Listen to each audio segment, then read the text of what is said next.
Hi there, this is another quick jazz guitar tip.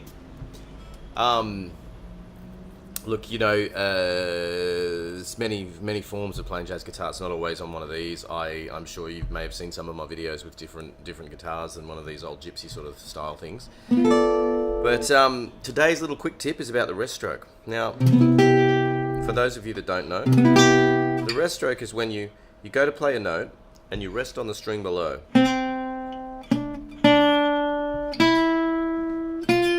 It naturally helps the progression, but it also develops a consistency of your actual sound. Obviously a lot of people can do those things, especially in heavy metal and all that sort of stuff. But before you're getting into all these sort of tones, you need to have a consistent bass tone, and that's one of the things that the rest stroke does.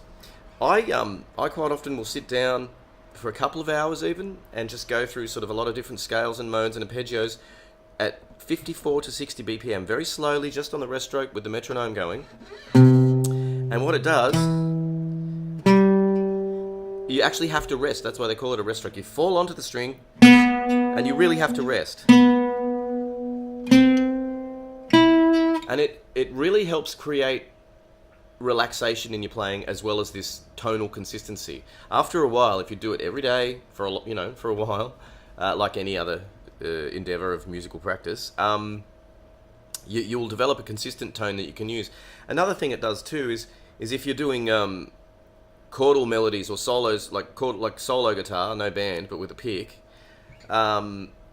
it'll help you pop the tune out. For example, like Misty, the "Look at me, I'm as helpless as a," it'll help you get the, obviously, in that style you try to put the melody note on the top of your chord voicing, but the and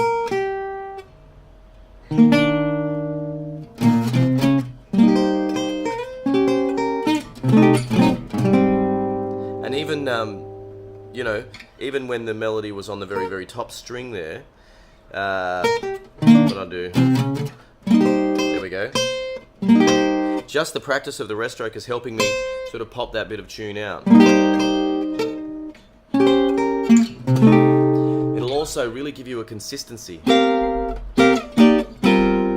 You'll note that's almost sounding like one of those old school electric jazz boxes, but it's an acoustic guitar. So it's a really big deal. The rest stroke is really, really worth learning and really worth regularly just, playing scales with it. And the whole idea is, remember, it's called a rest stroke. You're resting on the string below. Rest stroke. Jazz Guitar Tips 101.